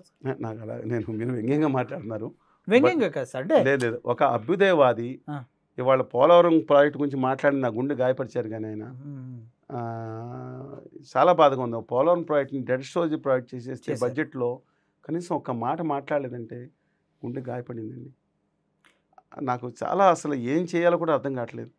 మీరు ఎంత బాధపడుతున్నారు సార్? నాకు రీసెంట్గా ఒక ట్వీట్ చాలా బాధ కలిగించింది. స్కూల్లో పిల్లలు కలుషిత మంచినీరు తాగి 2 చనిపోతే అందులో 30 మందికి పైగా హాస్పిటల్ పాలై ఉంటే నాకు టైం దొరికినప్పుడు నేను వస్తాను, చూస్తాను, చాలా బాధ కలిగిస్తుందని ట్వీట్ చేశారు. ఏమంటారు సార్ దాన్ని? నేనైతే ఆయన సుగాలి ప్రీతి సమయంలో ఎంత గట్టిగా మాట్లాడారు, మీరు విస్మరించకూడదు. అవును సార్, మామూలు కాదు సార్. లేదు ఆయన మాట్లాడారు. ఉదాహరణ విషయంలో ఆయన వెళ్ళొచ్చారు. ఎంత మీడియా మొత్తం ఆ రోజు దద్దరిల్లిపోయిందండి. అందుకని నేనేం కోరుకుంటున్నానంటే సార్, మేము ఎలాగో మమ్మల్ని మీడియా బహిష్కరించింది 90% మీడియా. నేను ఎవరిని మేజర్ మీడియాలో 90% నేను బహిష్కరించి 6 సంవత్సరాలు అయిందండి. నేను ఎవరిని తప్పు చేయలేదు. జర్నలిస్టులకు బహిష్కరించిన సరే వాళ్ళ జర్నలిస్టులు ఇవాళ వరకు గౌరవిస్తూ ఉన్నాను. అనుచితంగా అసభ్యంగా అనుచితంగా పరుషంగా ఒక మాట కూడా మాట్లాడను. ఏ రోజున నేను చేసిన తప్పు ఏంటో వాళ్ళు చెప్పమనండి. ఒక స్వతంత్ర భావాలతో నేను ఉండటమే తప్పు అయితే నేను హెల్ప్లెస్. కానీ ఒకటి చెప్తున్నాను, దయచేసి గమని ఆయన ఒక మాట మాట్లాడిస్తే ఇలా అంటే ఒక న్యూస్, ఇలా అంటే ఒక న్యూస్, ఇలా అంటే ఒక న్యూస్. అందువల్ల వారు కనుక ముందుకు వస్తే వారు ఆంధ్రప్రదేశ్ హక్కుల కోసం భావితరాలు ఆయన ప్రతి క్యాండిడేట్కి త్రిశూల పథకం ఒకటి పెట్టారండి. ఆ త్రిశూల పథకంలో భాగంగా ఈ ప్రత్యేక హోదా విభజన హామీలు వస్తే కనుక వాళ్ళకి ఆసరాగా అది రాకపోయినా సరే 10 లక్షల రూపాయలు ప్రతి కాన్స్టిట్యున్సీలో 500 మందికి ఇస్తానని చెప్పి ఆయన ప్రకటించారు. అలాగే సంవత్సరం కంటే 5 సంవత్సరాలు 2,500, 2,500 into 175 కాన్స్టిట్యున్సీస్. అంటే తెలంగాణ కూడా ప్రకటించారు, తెలియదు, ఆంధ్రప్రదేశ్లో ప్రకటించారు. ఇవాళ వచ్చి సంవత్సరం అయింది. ఎంతమందిని పారిశ్రామికవేత్తలు చేశారు? వాళ్ళని అభిమానించి యువత గురించి నేను మాట్లాడుతున్నాను. వాళ్ళ కింద బూతులు తిట్టే రాసేవాళ్ళు కూడా ఉంటారు. మీ దానికి ఆ సత్కారాలన్నీ వాళ్ళ తల్లిదండ్రుల సంస్కారం నేర్పారు కదా, వాళ్ళకి చెందుతాయి. ఓకే, వాళ్ళు నన్ను అభినందించిన అభినందన కూడా వాళ్ళ తండ్రులను నేర్పిన గౌరవం కాబట్టి వాళ్ళకి చెందుతుంది. మిగతా సత్కారాలు ఏదైనా వాళ్ళకి చెందుతాయి. ఖచ్చితంగా కింద కామెంట్ పెట్టే ప్రతి ఒక్కరికి వాళ్ళ తల్లిదండ్రులు నేర్పిన సంస్కారం వాళ్ళకి బాధ కాబట్టి వాళ్ళ బాసు నేర్పిన సంస్కారం కూడా వాళ్ళకి తిరిగి చెందుతాయి తప్ప మన ఎవరికి లభించుదని వినయపూర్వకంగా తెలియజేసుకుంటాం. ఆయన మీరు అంత స్ట్రైట్ ఫార్వర్డ్గా స్వతంత్రంగా మాట్లాడితే మెయిన్ స్ట్రీమ్ మీడియా మిమ్మల్ని ఎందుకు ముందుకు చూపించాలి? నన్ను వాళ్ళు నాకు తెలియదు. ఆ. కానీ నేను చేసిన తప్పు లేదు. నేను చెప్పులు పెట్టి ఎవరిని కొట్టలేదు, ఎవరిని బూతులు తిట్టలేదు. నేను ఎవరిని వాళ్ళు తిట్టను కూడా తిట్టనండి. వ్యక్తిగతంగా ఇంతవరకు నా 35-40 సంవత్సరాల్లో ఆంధ్రప్రదేశ్ విభజన సమయంలో ఒక ఉద్యోగ నాయకుడు ఒకళ్ళిద్దరు మోసం చేసిన వాళ్ళ గురించి మాట్లాడింది. ఎందుకంటే ఒక ప్రాంతం నుండి చాలా పరుషంగా మాట్లాడిన మాట వాస్తవం. ఎందుకంటే నేను కేసీఆర్ గారిని కూడా అలా మాట్లాడదు. Though you differ with man abusive language Andhra గురించి. కానీ ఆయన ప్రాంతం గురించి ఆయన మాట్లాడాడు. ఇక్కడ కూర్చుని మోసం చేసిన వ్యక్తి, ఇక్కడ ఉద్యోగాలు ఉంటా కర్ణాటక వెళ్ళి ఎన్నికలు ప్రచారం చేసిన వ్యక్తులు. ఆ దుర్మార్గుడు గురించి నేను ఆంధ్రప్రదేశ్కి ఎవడకు కావాలి డాష్ చేసిన బూతులు అన్నాడు కాబట్టి ఆయన సమైక్యాంధ్ర లీడర్ అంట. కానీ మాట్లాడాడు ప్లాంటెడ్ బై సమ్ ఎంపీ. అతను బాధ కలిగింది కాబట్టి మాట్లాడాను తప్ప ఒకళ్ళిద్దరి గురించి. మిగతా వాళ్ళు ఎవరి మీద నాకు లేదండి. తెలంగాణలో ఏ మూలకి వెళ్ళినా సరే అన్న నువ్వు విధానం గురించి మాట్లాడుతూ ఉంటారు. నేను హెల్త్ క్యాంపులు తెలంగాణలో ఎక్కడ కానీ ఖమ్మం జిల్లాలో కానీ మహబూబ్నగర్ జిల్లాలో కానీ అది ఎక్కడ పెట్టిన హెల్త్ క్యాంప్ నేను అన్ని ప్రాంతాల్లో పెట్టాను. నా తెలుగు ప్రజలు అందరూ కావాలి 13.5 కోట్ల మంది. కానీ వాళ్ళు తెలుగు ప్రజలు ఆత్మగౌరవాన్ని తీసుకెళ్ళి ఢిల్లీ పాఠశాల దగ్గర తాకట్టు పెట్టారు చాలామంది నాయకులు. తెలుగు జాతి అంటే తెలుసా మీకు? ఎందుకు తెలియదు సార్? తెలుగు జాతి 13 రాష్ట్రాల ముఖ్యమంత్రులుగా చేశారు. సారీ 8 రాష్ట్రాల ముఖ్యమంత్రిగా చేశారు తెలుగు జాతి. 13 కోట్ల తెలుసా? 8 రాష్ట్రాలు. Can you tell? Tamil Nadu Dakshinamurthy గారిని తమిళనాడుకి 5 సార్లు ముఖ్యమంత్రి చేశారు. 5 సార్లు దక్షిణామూర్తి గారు. అంటే ఆయన 17వ సంవత్సరంలో ఏథిస్ట్గా ఉన్నారు కాబట్టి పేరు మార్చుకుని కరుణానిధి గారని ఆ తెలుగు బిడ్డ, వాళ్ళ కొడుకు స్టాలిన్ గారు తెలుగు బిడ్డ. పుదుచ్చేరికి ముఖ్యమంత్రిగా చేశారు వైద్యలింగం గారు, వాళ్ళ నాన్నగారు సుబ్బారెడ్డి గారు. ఒరిస్సాకు ముఖ్యమంత్రిగా చేశారు పర్లకమిటి రాజా గారు. మధ్యప్రదేశ్ ముఖ్యమంత్రిగా చేశారు ఈడ్పుగడ్డి రాఘవేంద్రరావు గారు. కర్ణాటక ముఖ్యమంత్రిగా చేశారు చెంగలరెడ్డి గారు. మహారాష్ట్ర ముఖ్యమంత్రిగా చేశారు కన్నంవారు మారుతీరావు గారు. తెలంగాణ నిజామాబాద్ నుంచి చెందిన వ్యక్తి. తెలంగాణకి ఆంధ్రప్రదేశ్కి అంటే 8 రాష్ట్రాల ముఖ్యమంత్రిగా చేశాం. 4 దేశాలకు లిపి ఇచ్చింది నా తెలుగు లిపి, బట్టిప్రో లిపి. తెలుగు కన్నడ ఒకటే లిపి. బట్టిప్రో లిపిని పల్లవ లిపిగా మార్చుకున్న. పల్లవులు పిడుగువారు అంటే తెలుగువారు. వర్మన్ తర్వాత తమిళం తగిలించుకోమనండి. తర్వాత ఇప్పుడు వాళ్ళకి అలవాటు బాగా మొత్తం తీసుకుంటాం. కానీ ఆ 4 దేశాలు తెలగ బాతు శాసనం అనేది మళ్ళీ ఇండోనేషియాలో ఉంది. తెలగ బాతు శాసనం. చంపాదేశం కొండనీడు వెళ్ళి మా శాలంకాయల దగ్గర నుంచి చంపాదేశంలో అమరావతి, కౌతరం, విజయపురం ఎన్ని ప్రాంతాలు ఇవాళ పింగనామ అనే పేరు పెట్టింది. అమరావతి అనేది వియత్నాంలో ఉంది. అమరావతి అవి వస్తాను అమరావతి రైతులు. అలాగే రామణ దేశం అనే మన పెదవామి వ్యక్తి టుము విభులు ఉండేది ఏదో ఉంది. బర్మాలో మోన్ దేశం అని కింద పక్కనున్న మన తెలుగు ప్రజలు తెలంగులు అంటారు. అలాగే విజయవర్మన్ వీళ్ళందరూ పరిపాలించిన కంబోడియా దేశం ఉంది. అలాగా కాంబోజియా దేశం ఏదైనా కానీ అద్భుతమైన ఈ లిపులు అందరికీ ఓల్డ్ సున్నీస్ లిపి, కెమర్ లిపి, మోన్ లిపి ఎన్ని లిపులు మన ఓల్డ్ బట్టిపోల్ లిపి అంటే కన్నడ లిపిలోంచి తెలుగు కన్నడ ఒకటే లిపి. కన్నడ లిపి అలా ఉండిపోయింది, తెలుగు రిఫైన్ అయింది. కన్నడ లిపే మనకన్నా దాంట్లోంచి కొంచెం తెలుగు గ్రౌండ్ మనం నేర్చుకున్నాం. మన ఇద్దరితో ఒకటే అన్నదమ్ములు అనుభవం తెలుగు కన్నడ అనుకుంటారు. భాషలు కాపాడుకుందాం అంటే మీరు ఒక సబ్జెక్ట్ మొదలు పెట్టారు. నా తెలుగు జాతి గొప్పతనంగా 13.5 కోట్ల తెలుగు జాతి, 4 దేశాలకు లిప్పించిన తెలుగు జాతి, 2 దేశాలకు పతాకాన్ని ఇచ్చిన తెలుగు బిడ్డలు. ఏదా రెండో దేశం? 2 దేశాలకు జాతీయ పతాకాన్ని ఇచ్చిన తెలుగు బిడ్డలు. ఏదా రెండో దేశం? చెప్పండి సార్. ఒకటి పింగళి వెంకయ్య గారు ముఖ్యమంత్రి ఇచ్చారు. రెండోది విక్రమ రాజసింగే అని శ్రీలంక ఆఖరి రాజు ఆ సింహం గుర్తిచ్చాడు. ఆయన అసలు పేరు స్వామినాయుడు, ఆయన పిట్టినాయుడు గారు అబ్బాయి. విక్రమ రాజసింగ్ అనేది ఆ బిరుదుగా బుద్ధిస్ట్ గారి బిరుదుగా లభించింది. అంటే అక్బర్ బిరుదు అది జలాలుద్దీన్ మహమ్మద్ షాహిద్ ఉంటుంది. అలా అక్బర్ షాజహాన్ బిరుదు. అలాగా 2 దేశాలకు లిపించాం. ప్రపంచాన్ని కాపాడిన ఎల్లాపెరగడ సుబ్బారావు గారు అంటే అమెరికాలో ఉండి ఆరోమిషన్ టెట్రాసింగ్ లాంటి వాళ్ళకి మన లీడర్లే కంపెనీలో చేశారు. మనాల విగ్రహాలు మనం పెట్టారు. ఆ విగ్రహాలు ఎప్పుడో పెట్టారని ఒక తెలుగు జాతి ఒక గొప్పతనాన్ని డొక్కాసింది. ఎంతో గొప్ప తెలుగు జాతి సౌర పౌరుషాలకు ప్రసిద్ధిగా కొమరం భీము కానీ, అల్లూరి సీతారామరాజు కానీ, కన్నిగంటి హనుమంత్ కానీ, సర్వాయర్ పాపన్ కానీ, లేదంటే సరే నరసింహరెడ్డి కానీ ఎంతోమంది గొప్పవాళ్ళు ఉన్న తెలుగు బిడ్డలు వాళ్ళ అవమాన భారంతో ఢిల్లీ పాఠశాల దగ్గర తలకాయ తాకట్టు పెట్టే సిచ్యువేషన్కి ఈ నాయకులు తీసుకొచ్చారు. అది బాధగా ఉంది నాకు. చాలా బాధకరం.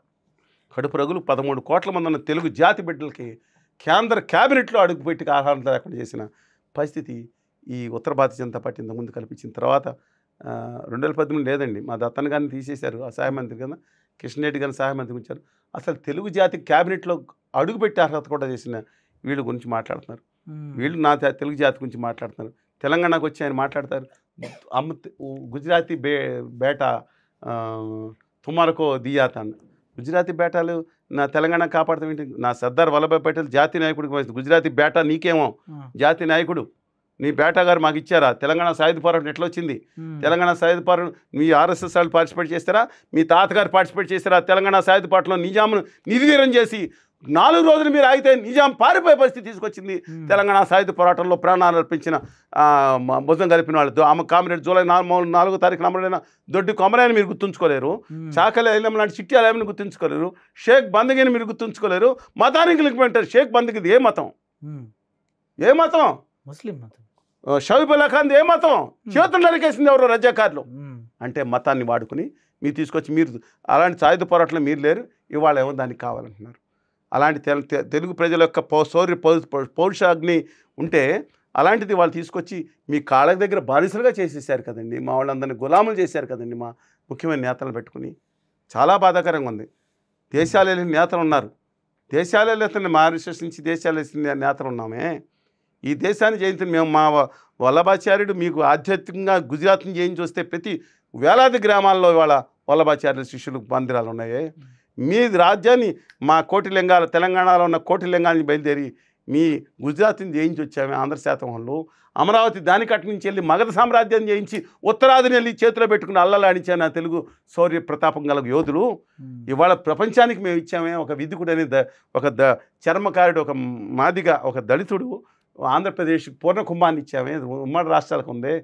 నా శిరస్సు మీద ఇవాళ ఆభరణంగా మీరు మాకు నేర్పించేది ఏంటి? ఇవాళ ఆంధ్రప్రదేశ్కి రాజచిహ్నం కింద ఉండే పూర్ణ కుంభమే. పూర్ణ కుంభం అంటే కొబ్బరికాయ చెప్ప కాదండి, అది ఒక పెద్ద అలలు. దాన్ని కూడా ప్రయత్నించేసి దాన్ని తీసుకురావడం చూశారు ఉత్తరాది సనాతనవాదులు. అలాంటి గొప్ప చరిత్ర ఉన్న నా జాతిని ఇవాళ నిర్వీర్యం చేసి ఇవాళ ఉత్తర మనువాద ఆర్యసనాతనవాదాన్ని తీసుకొచ్చి నా నెత్తి మీద రుద్దుతారా? ఆర్యసనాతనవాదం అనేది కూడా తెలియని వాళ్ళు ఛాలెంజ్ చేస్తున్నాను. నాకు తెలిసింది తక్కువే ఉండొచ్చు, కానీ బెనారస్ హిందూ విశ్వవిద్యాలయం కానీ ఉద్గ్రంథాలు కానీ చాలా నేను చదవడం తటస్థించింది. దాంట్లో వింజి ప్రాంతాలు దిగువన ఈ మ్లేచ్చులైన వీళ్ళకి, అంటే నా దక్షిణాది వాళ్ళకి ఆ సనాతన ధర్మం వర్తించుతుంది, ఆర్యవత్తానికి వర్తించుతుంది. మీరు ఎందుకంటే ఎగిరెగిరి పడతారు? వాళ్ళ లెక్కల ప్రకారం వీళ్ళు పోనీ ఆ శాపాల ప్రకారం వచ్చిన పుత్రులను కదా, నల్లగా ఉన్నాళ్ళం కదా. ఉత్తర ఆర్య సనాతనవాద పార్టీ వాడు అంటాడు ఒకడు, వీళ్ళు సిద్ధాంతకర్తలు అంట, ఈ నల్లగా ఉన్నాళ్ళు వీళ్ళు నిగ్రోల గురించి మాట్లాడుతున్నారు. నిగ్రోలు అంటే కోపం, ఈ నల్లగా ఉన్నాళ్ళతో మేము జీవించలేదు. నిగ్రోలతో మాట్లాడతాం కూడా తప్పదు వర్డింగ్. నల్లగొండాలు జీవిస్తున్నారు అంటే మీరు త్యాగం చేస్తున్నారు. దేశ మూలవాసులు మేము, మీరు ఉత్తర ఆర్య సనాతనవాదులు, ఈ దేశ మూలవాసులు మేము. ఆదివాసులు కానీ మేము కానీ మా ద్రావిడులు కానీ దేశ మూలవాసులు. మమ్మల్ని పట్టుకుని ఇష్టం వచ్చిన మాట్లాడతారా? ఇంకొకటి మాట్లాడతాడు, మీ దాంట్లో ఉన్న మీ పార్టీకి సంబంధించిన మంత్రి గారు, హిందీ రానాళ్ళు దేశద్రోహులు, దేశం వాళ్ళు దొబ్బేయాలా? మీరు దొబ్బేయాలా? మేము ఈ దేశ మూలవాసులు. మీ Hindi European Indo language, English European Indo language, మాది దేశ భాషలు తమిళ, తెలుగు, కన్నడ, మలయాళం, బర్హాయి, అక్కడున్న బర్హాయి, కురుక్కు, గోండు, కువి, ఈ భాషలన్నీ కూడా ఈ దేశ మూల భాషలు. ఇంకా చాలా భాషలు ఉన్నాయి. కానీ మీకోసం ఆర్య సనాతనవాదం పేరు మీద, మనువాదం పేరు మీద మా నలిపేసిన మమ్మల్ని పట్టుకు మీకు అది తెలియకుండా ఎందుకని వాళ్ళు పొగుడతారు? నేను హిందువుని, మా అభ్యుదయ హిందూవాదం గొప్ప ధర్మం, ఆధ్యాత్మికతతో కొలుచుకునే మతం మాది. కానీ విద్వేషంతో రగులుకుపోయేది కాదు. చాలా బాగా చెప్పారు సార్, వెరీ నైస్. నాది ఇప్పుడు అమరావతి రైతుల పరిస్థితి ఏంటంటారు? సిఆర్డిఏ బిల్డింగ్ మొన్నే కట్టారు. ఎంత అయిందండి కాస్ట్?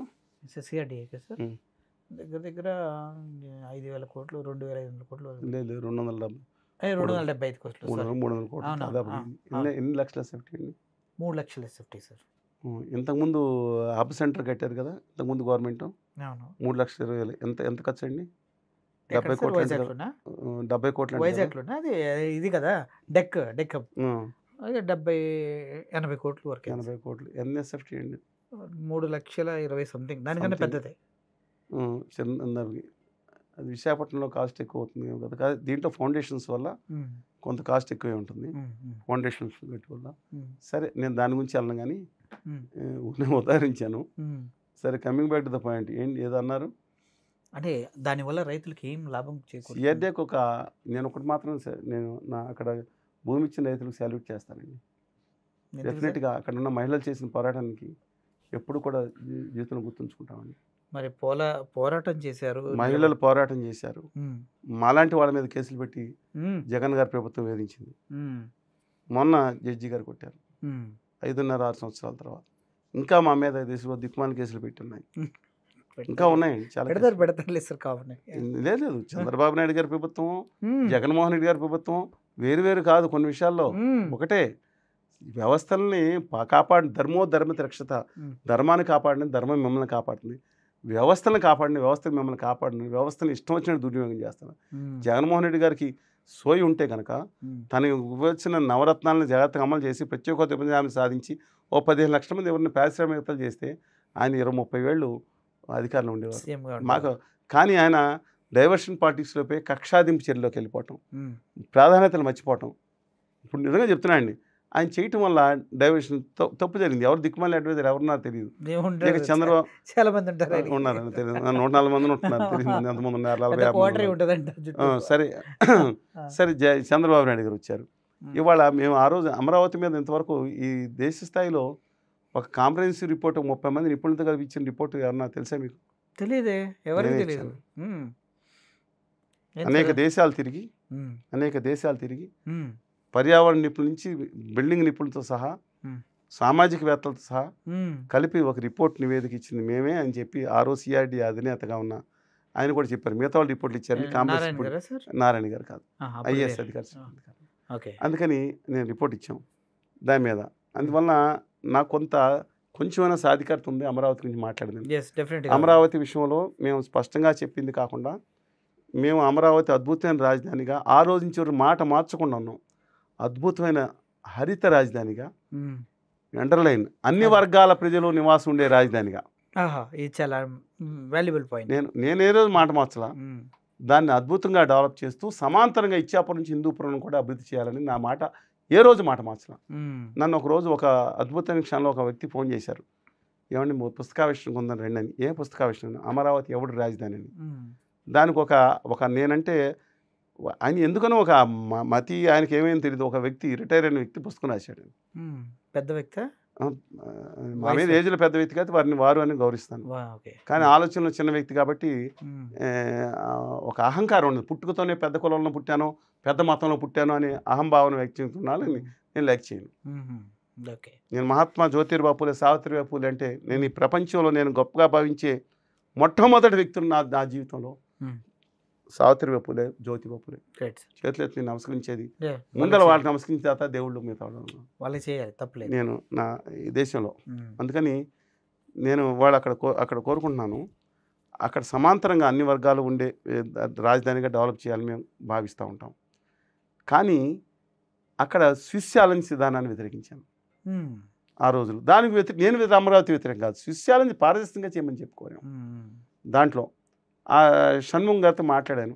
ఇదేంటంటే నాకు సంబంధం లేదు, ఈశ్వరన్ గారు చూస్తున్నారు. ఎస్, నేను షణ్ముఖ్ గారితో మాట్లాడిన ఫోటోలు కూడా పంపిస్తాను. సింగపూర్ వెళ్ళి ఆ మంత్రి గారితో మాట్లాడొచ్చాం. అమరావతి మీద నాకు నిబద్ధత ఉంది. నేను అమరావతి జగన్మోహన్ రెడ్డి గారు అమరావతిని కోసం దాన్ని రాజధాని పెడతాను, డెవలప్ చేస్తాను, ఎందుకని మాట మార్చుకున్నాను తెలియదు. ఆయన ఇల్లు కూడా కట్టుకున్నారు అక్కడ. తప్పు కదని మాట మార్చింది మేము కదా ఆయన.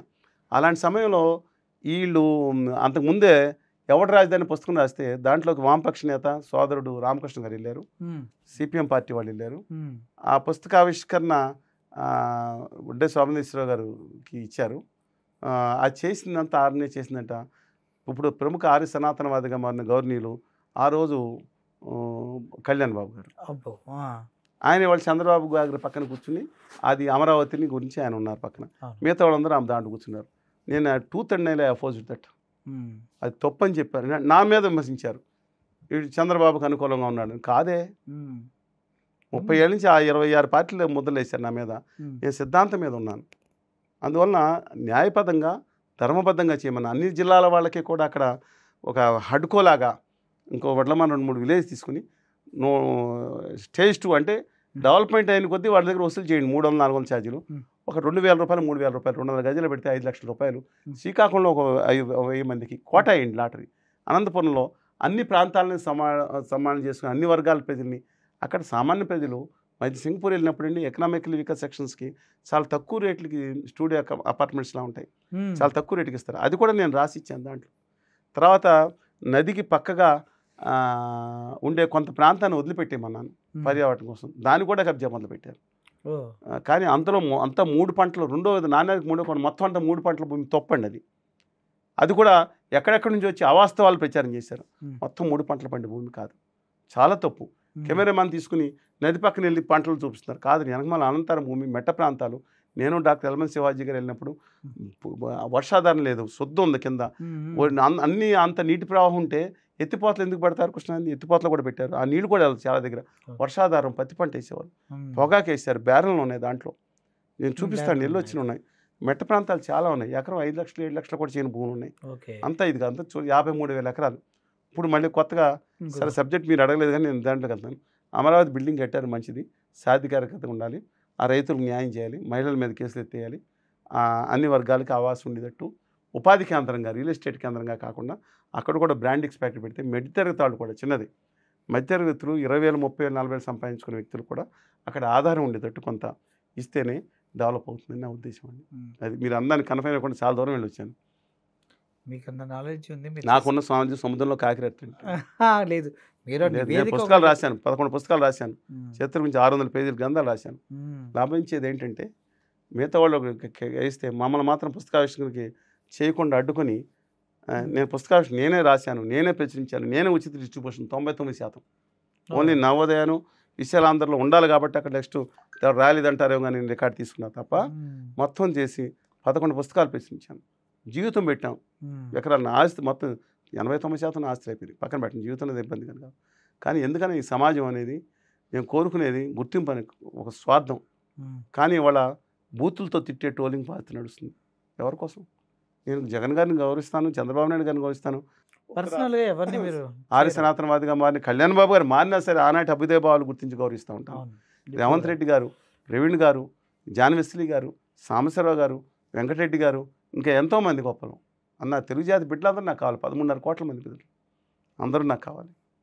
చలసాని శ్రీనివాసరావు గారు స్వతంత్ర భావాలతో తెలుగు జాతిని నిలబెట్టడం కోసం, తెలుగు జాతికి అండగా ఉండటం కోసం కొన్ని సంవత్సరాలుగా ప్రయత్నిస్తూ పోరాడుతూ ఉన్నారు. దశాబ్దాలు ఎన్నో దశాబ్దాలు, 3-4 దశాబ్దాలు. ఏం సాధించారనుకుంటున్నారు? ఏం సాధించాలనుకుంటున్నారు? తెలుగు జాతికి మన అండగా నిలబడాల్సిన పని లేదు. 13.5 కోట్ల తెలుగు జాతి ఉందని చెప్పాను. అనేక దేశాలు ఇప్పించింది, అనేక దేశాలు పాలించాను, 8 రాష్ట్రాలు దమ్ముండి కలజం దేశం.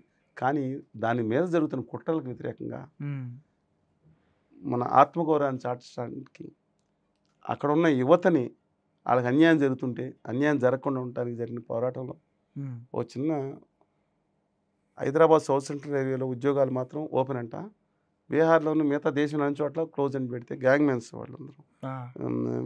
వాళ్ళందరూ ఉద్యోగాల కోసం అసిస్టెంట్ రాసి నాన్న కూడా చేసి ఢిల్లీకి తిరిగి వచ్చి 50 ఈమెయిల్స్ రాసి వాళ్ళు లోకల్ ఉద్యోగాలు చేశారు. చాలామందికి వచ్చింది, థ్యాంక్స్ చెప్పలేదు.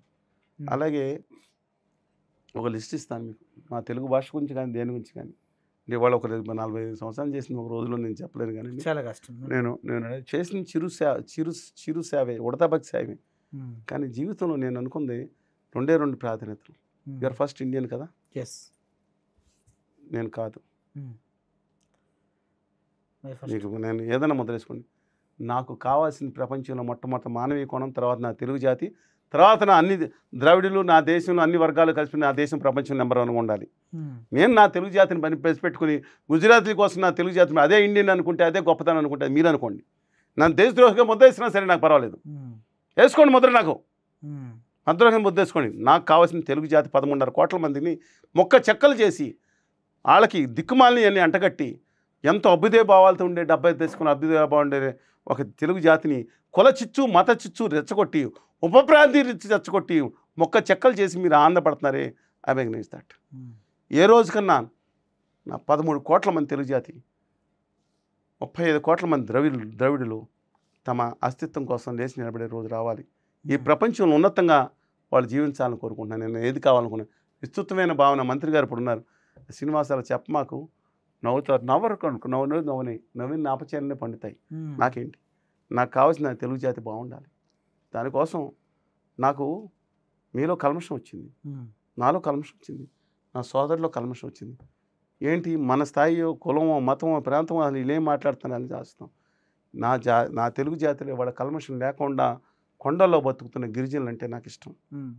అందులో 90-80% మంది ఎలాంటి కల్మషం అంటలేదు. నేను గిరిజన గుళ్ళల్లోకి వెళ్ళిపోతాను, వేలాది మందికి అక్కడ హెల్త్ క్యాంపులు పెడతాను. తెలుసా, ఈరోజు ఈ టైంకి మనం మాట్లాడే టైంకి ఇవాళ కూడా మా అమ్మాయి పేరు మీద భోజనం ఇప్పుడు కార్యక్రమం నడుస్తుంది, సేవా కార్యక్రమం. మనం మాట్లాడుకునే టైంకి నేను గిరిజన గ్రామాల్లోకి వెళ్ళిపోతాను. వాళ్ళ కల్మషం నేను కళల్లోకి చూస్తూ ఉంటాను. వాళ్ళకి సేవా కార్యక్రమాలు చేస్తే వచ్చిన ఆనందం నాకు ప్రపంచంలో దేవుడు ఇంకా ఆ సేవ చేయకుండా రావాలంటే వాళ్ళు ఎంత ఉన్నత స్థితికి వెళ్ళాలి, అది కావాలని కోరుకుంటున్నాను. వాళ్ళ కల్మషం నేను నాకు చాలా ఇష్టం అండి. ఇవాళ వెనుకబడిపోయిన వాళ్ళు ఎవరో తెలుసా? గోండులు, బగతలు, సవరలు, కొండ్రెడ్లు, చెంచులు, ఎలాంటి గుర్తుకోయలు అందరూ ఉండి చాలా నాయకపోడ్లు, ముఖ్యమైన ఆదివాసీలు వెనకబడి ఎట్టబడ్డారు. 99% రిజర్వేషన్ ఫలాలు అందట్లేదు వాళ్ళకి. వాళ్ళు చెంచులు ఈ దేశ చరిత్రలో అండమాన్లో ఎవరు ఉన్నారేమో కానీ ఈ దేశ చరిత్ర అన్ని కులాలు మతాలలో అందరు పాపులేషన్ పెరిగిపోయింది. స్వతంత్రం వచ్చిన తర్వాత పాపులేషన్ తగ్గిపోయింది జాతి చెంచులు. తమ కోసం మీకోసం మీ బట్టలు వేసుకున్న తెల్ల బట్టలు వేసుకున్నా, మీ రంగు బట్టలు వేసుకోవడానికి, మీ షూస్ వేసుకోవడానికి, మనం పెట్టుకోవడానికి వాళ్ళ ఆవాసాల నుంచి నెట్టికి బయటేసాం. శ్రీశైలం నాగార్జున సాగర్ కట్టడానికి కట్టి 70 సంవత్సరాలు అయితే అలో లక్ష్మణ్ చాలామందిని వదిలేస్తే వాళ్ళు 1,20,000 మంది పాపులేషన్ ఉండేది, 60-70,000 పాపులేషన్ పడిపోయింది. ఏ కులం ఏ మతం ఇలా పడిపోయిందండి. వాళ్ళని పక్కన పెట్టాం. వెళ్ళొచ్చాను. ఇవాళ వాళ్ళ గురించి మనం పట్టించుకోండి. చర్చా వేదిక వాళ్ళ గురించి పెడితే చూడరు, ఇది చూడండి మీరు.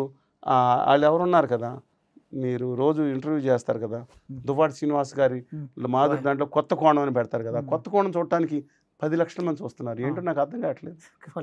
ఏం చూస్తారు? ఎన్ని కోణాలు చూస్తారండి? చాలా కోణాలు ఉంటాయి. ఆ తర్వాత అదేదో రాజ్ తరుణ్ గారు ఇంకొక ఆవిడ అంట, లేడీస్ పేరు వద్దులేండి, ఎందుకంటే వాళ్ళది దాంట్లో కొత్త ట్విస్టులు అంటే ఏం ట్విస్టులు అండి, కొత్తగా మాట్లాడిన 10 లక్షల మంది నేను చూడను, కానీ ఏదైనా వస్తే అక్కడక్కడ కనపడతా ఉంటుంది. ఆ తర్వాత కొత్తగా ఇప్పుడు ధర్మేష్ గారు ఇదంట ఇప్పుడు టాక్ ఆఫ్ ద టౌన్ అంట. ఏంటండి మనకి వాళ్ళ ఫ్యామిలీ జరిగి ఇల్లీగల్లో నానా గొడవలో దిక్కుమాలి అని మనకెందుకండి? ఒక ఎమ్మెల్సీ కాబట్టి వార్త వేస్తారనుకోండి, రోజు దాని చచ్చేది మీకేమో అర్థం కాదా? మీకేమో బుర్ర పని చేయట్లేదండి? మీకు ఎందుకంటే అంటే ఒకసారి అంటే వార్త వేస్తారు, ఇంక నెలల తరబడి అదే పని. మీకు ఎందుకు చేస్తున్నారా మీరు? మీకు ఎందుకని మీకు ఎప్పుడు బాధ అనిపించలేదండి? మీకు అనిపించాలి సార్. మీరు అందరూ ఒకటే కదా బ్యాచ్, తప్పు కదా మీరు చేసేది. మారండి, మీరు మారి కొంచెం మారండి. కొంచెం భావితరాల భవిష్యత్తు కోసం, కెరీర్ కౌన్సిలింగ్స్ కోసం మీరు కొంత ప్రయత్నం దీని మీద ఎక్కువ దృష్టి పెట్టండి. విభజన హామీలు పెట్టండి. తెలంగాణకు ఒక్క నేషనల్ ప్రాజెక్ట్ ఇవ్వలేదే. రైల్వే బడ్జెట్ మొన్న పెంచినట్టు వేసుకున్నారే, ₹1,00,00,000 పెంచి తెలంగాణకు పెడితే మీరు అందరూ స్వీట్లు పంచుకున్నారు, పుల్లారెడ్డి స్వీట్లు అన్నీ పంచుకున్నారు, తమిళనాడు నుంచి క్రాకర్స్ కాల్చుకొని మీకు బాధ అనిపించలేదా? తెలంగాణలో ఉంటూ ₹1,00,00,000 పెంచిన రికార్డ్ బడ్జెట్ అని పెడతారా? మీకు ఏంటండి, సిగ్గు అనిపించలేదా మీకు? అనిపిస్తుంది సార్.